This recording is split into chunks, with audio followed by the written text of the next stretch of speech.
खुलुमनायजों लोगोसे गासैबो रायजो राजा नोंथांमोनखौ आं आंनि बे चेनेलाव बरायनानै लानाय जाबाय। दा समाव जों मा नुनो मोनदों बा मा खोनानो मोनगासिनो दङ आरो जायफोर जाथावनाङि खोनासंथाव जायै माखासे बाथ्राफोरखौ जोङो सानफानिफ्राय सानफा बांसिननिफ्राय बांसिन जोङो भाइरेल जाबाय थानायखौ जों नुनो मोनगासिनो दं। जेरावनोखि दिनैनि समाव मानगोनां हाग्रामा महिलारि सारखौ लानानैबो माखासे बायदिसिना बाथ्रा आरो लोगोसे जायजों रिलेटेड खालामनानै ससियेल मिडियानि गेजेरजों दिनै भाइरेल खालामदों, लोगोसे मोनसे फेसबुक पेजनि गेजेरजों भाइरेल खालामदों आरो जाय हिन्जावजों भाइरेल खालामदों बे हिन्जावा दिनैनि समाव ससियेल मिडियानि गेजेरजों मा बाथ्रा फोरमायखो बेनि बुंनाय बाथ्राखौबो आं दिनै नोंथांमोननि सेराव आं लानानै फैनाय जाबाय। नोंथांमोना खोनासंनानै गावबा गाव बुजिनानै लाबानो जाबाय। आरो मोनसे जोबोद इन्टारेस्टिं बाथ्रा, जेरावनोखि सासे निउज मिडिया पर्टेलनि बिगोमानो दा नोंथांमोना नायबानो सिनायगोन सोर बे मानसिया। बिखौबो सोरबा सासे हिन्जाव मानसिजों दिनैनि समाव जोङो ससियेल मिडियानि गेजेरजों कल रेकर्ड भाइरेल जानाय बायदिसिना बाथ्रा, लोगोसे जाय हिन्जावजों भाइरेल जानायखौ जोङो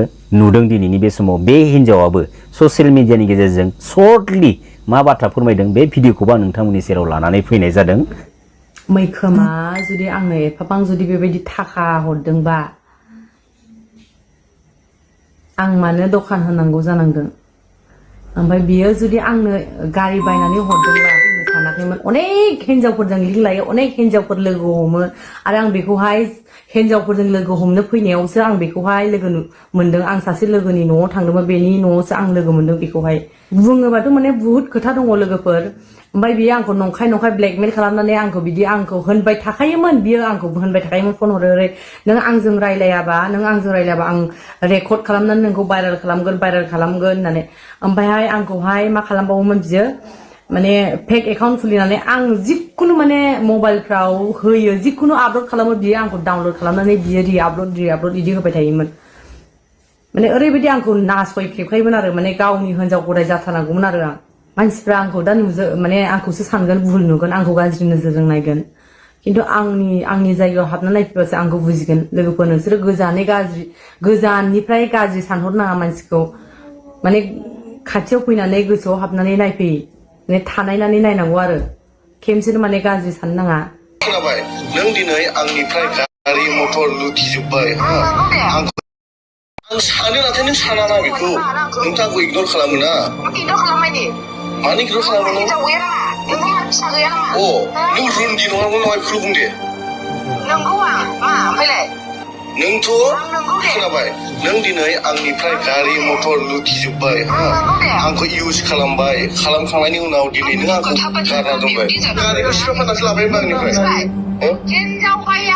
नों सिफा फाननासो लाबाय होनबा गारिखौ ना? नों दि गिबियावनो आं बयनिसिमबो आंनि अननाय आरो सिबिनायखौ जासिहरनाय थाबाय। आंनि मुङा मृदुला बसुमतारी। आङो बिटिआरनि CWCनि मेम्बार। दिनै आङो ससियेल मिडियायाव फैनायनि गुबै थांखियानो जाहैबाय, थांनाय 24 खालाराव माने आंनि जि आं फेसबुक ससियेल मिडियायाव आं नुनो मोनदों, आंखौ माने जोंनि बारग'से हाग्रामा महिलारि सारजों जिथु मोनसे गाज्रि फट' इडिट मेकिं खालामनानै जिथु भाइरेल खालामदों। माखासे पेजाव आं नुनो मोनदों, बे पेजनि मुङानो जाबाय वांजां पेज। बे पेजाव माने ओरैबायदि गाज्रि फट' भाइरेल खालामदों। आं बिनि सोमोन्दै आं दिनै क्लियारिफिकेसन होनो होननानै फैदों। बे फट'आ एकदम मिसा। नोंथांमोना बे फट'नि सायाव जेबो साननांगौ गैया। नोंगौ सारा जोंनि न'आव फैदोंमोन, बाहाय आंनि हासबेन्डबो दं आरो प्लास आंनि फिसालाबो दङ।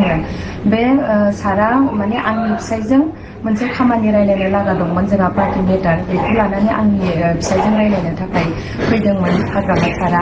बेखौनो माखासे मानसिया माने षड़यन्त्र खालामनानै माखासे फेसबुक पेजाव बानसावदों।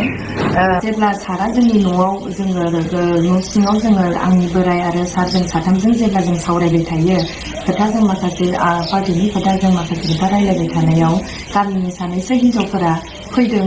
बिथांमोना मा उद्देश्य लानानै फैदोंमोन आं बेखौ बुंनो हाया।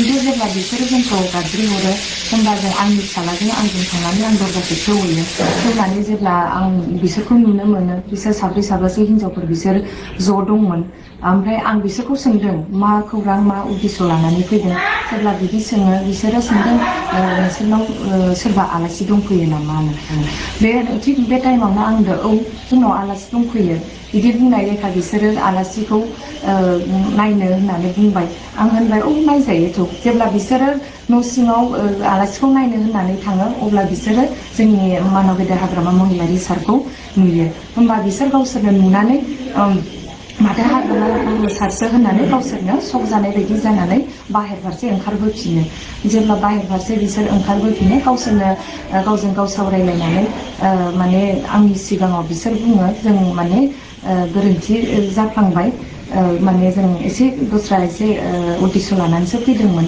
जों हाग्रामा महिलारि सारखौ फैदोंमोन होननानै सानाखैमोन बिदि होननानै गावसोरनो जोंजों मोजां सावरायलायनानै गामिनि मानसिफ्रा ओंखारलाङो बेखौनो लानानै माखासे सुथुरा पलिटिकेल इस्यु खालामबाय माने अखानायै 24 माने अक्ट'बर खालि माखासे पेजाव जों नुनो मोनबाय जे वांजां पेज आरो बर'सा पेजाव माखासे गाज्रि माने फट' हाग्रामा महिलारि सारजों आरो आंनि फट' एडिट खालामनानै भाइरेल खालामनाय नुनो मोनबाय बेबायदि जुदि हाबाखौ जुदि जोंनि बर' समाजाव बेबायदि मावोबा माखासे माने गाज्रि हुदाया बांनायनि सायाव बांलांगोन बेखायनो गावजों गाव बेबायदि खामानि मावनायखौ नोंथांमोना बन्द' खालामनांगौ आरो बे माखासे फेसबुक पेजाव बेबायदि गाज्रि फट' भाइरेल खालामनायफोरखौ नोंथांमोना जुदि बन्द' खालामा आं बेनि सायाव थाबैनो आं एक्सन लानाय जागोन बेखायनो आं नोंथांमोनखौ अननानै आं रिकुवेस्ट खालामदों जोंनि बेबायदि हाग्रामा महिलारि सारजों आरो आंनि फट' एडिट खालामनायखौ थाबैनो नोंथांमोना शेयार खालामनायखौ बन्द' खालामनांगौ मा जालांनो हमखो जोंनि दा समनि थासारिया जायफोर मानसिफोरखौनोखि जोङो गोरों होननानै मोजां होननानै सनमान खालामो बैफोरबायदि सुबुंफोरानो दिनैनि समाव गोबाव समनि गेजेरजोंबाबो ओरैबायदि गोरोन्थि खालामो जायफोर गोरोन्थियानोखि जोंनि गेजेराव दिनैनि समाव भाइरेलनि सायाव भाइरेल जागासिनो दङ मा बुङो रायजो राजा नोंथांमोना बेनि सायाव आंथ' मा बुंगोन दा बेफोरबायदि भाइरेल आरो भाइरेल बेसे खोनासंबावनो आरो ससियेल मिडियानि गेजेरजों भाइरेल होनाय लोगो लोगोनो माने बिनि भिउसआ ओरैबायदि भिउस जायो आरो भाइरेल होनाय लोगो लोगोनो बेनि सायाव मानसिफोरा माने नायनो माने गोसोफोरा हाबदाब जाबाय थायो आरोना दा बेनि एगेन्स्टआव मोनसे मेथाइसो रोजाबनो गोसो जादों दायो मा मेथाइ मिथिगौ ना मुलुगाव फाग्ला जाबाय होमब्ला फाग्ला जाबाय संख्रि फानलुनि दामाबो बारा जाबाय मोजां सिख्लाफ्राबो दासो उजि मोनबाय मोजां सिख्लाफ्राबो दासो उजि मोनबाय मुलुगाव फाग्ला जाबाय होमबा फाग्ला जाबाय नंगौना नङा रायजो राजा नोंथांमोन बे मेथाइया जोबोद गोरोबदों माखासे जोंनि दा समनि थासारिजों दा मोनसे साननो गोनां बाथ्राया मा जायफोर मानसिफोरा जोंनि हारिनि सासे मैखोम लिडारखौ लानानै गावसोरनि गोसो बायदि ससियेल मिडियायाव दिनै भाइरेल खालामदों नंगौ नङा बाथ्राफोरखौ माने मिथिस्लाबालासिनो माने ससियेल मिडियानि गेजेराव दिनै भाइरेल खालामनानै होबाय दा बैफोर सुबुंफोरा जोंनि हारिनि गेजेराव बेफोरबायदि मानव गेदेर हाग्रामा महिलारि सारमोन बायदि हारिनि थाखाय एसेबां साद जारला खस्थ' खालामबोनाय सासे सुबुंखौ हारिनि थाखाय नांबोनाय सासे लिडारखौ एसेबां असनमान खालामदों अब्ला बैफोरबायदि जायफोर सुबुंफोरानोखि दिनै ससियेल मिडियानि गेजेरजों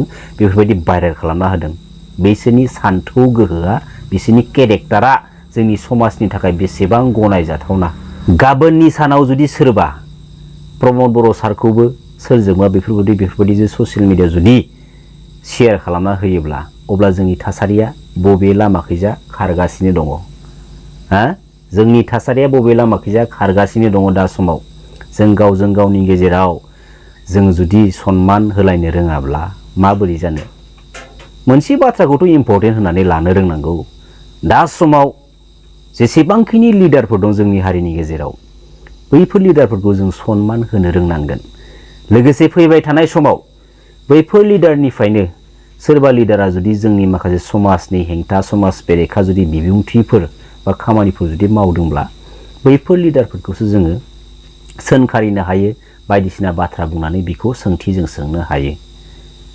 दा दिनैनि समाव जाय लामाखौ जों नुदों, जाय सिचुएशनखौ जों नुनो मोनदों, बैफोर सिचुएशन लामाजों जों जुदि खारबाय थानायखौ जों जुदि नुयोब्ला जोंनि हारिनि गेजेराव बै बेसेबा गोबाव सिगां गारबोनाय माखासे जारिमिन, बै जारिमिनखौसो जोङो लेंहरबाय थानाय जादों आरो गमामायैनो बै गारबोनाय माखासे गाज्रि जाथायफोरा जोंनि हारिनि गेजेराव जुदि फैमारोब्ला अब्ला बबे थासारियाव थागोन जोंनि हारिनि सुबुंफोरा? दिनैनि समावबो जोंनि हारिनि गेजेराव गावजों गाव फोथैलायनो नाजाहोनाय, फोथैलायनायखौ लुबैग्रा बर' फिसा दंबावो नामा? जुदि दंबावोब्ला मोजाङै थाखा। थारैनो जुदि जोंनि आखायाव जुदि गोलैयोब्ला मोजाङै थानाया मोजांखा। जों मालाबाबो बे खामानिखौ जानो होआ, साक्सेस जों मालाबाबो जानो होनाय नङा। दिनैनि समाव जुदि जों सोरबा पलिटिकेल लिडारखौ पलिटिकेल फिल्डजों लोब्बा लाखिनानै बायदिसिना नंगौबाबो नङाबाबो जुदि ससियेल मिडिया साइडआव गाज्रि जुदि जों जुदि शेयार खालामनाय जुदि नुबाय थायोब्ला अब्ला जों मा बुंगोन, मा कमेन्ट होगोन, मा सानखो बेफोर मानसिफोरा? दिनै जोंनि हारिनि ओरैबायदि गोबां सुबुं दं जायफोर सुबुंफोरानोखि मोनसेबो पलिटिकेल पार्टिजों जेबोआनो लोब्बायानो गैया आरो बैफोर सुबुंफोरा बै पलिटिकेल पार्टिनि माखासे सुबुंफोरनि भावथिनाखौ सिरि नायगासिनो दङ। आरो पलिटिकेल फिल्डआव पलिटिकेल पार्टिजों लोब्बा थानाय ओरैबायदि सानैसो मानसिफोर दङ जायफोर मानसिफोरानोखि समाजनि माखासे सुबुंफोरखौ, समाजनि माखासे गियानि, साननो गोरों, लेखा गोरों मानसिफोरखौ गैयि बायदि खालामनानै, जेबो रोङै बायदि खालामनानै गावसोरसो माने गोरों बायदि, बान्दर बायदि ओजोंनिफ्राय ओजों बारथिंलायनानै माने सैमा बायदि ओजोंनिफ्राय फौ सोंलायनानै माखासे भावथिनाखौ दिन्थिगासिनो दङ, नायगासिनो दं।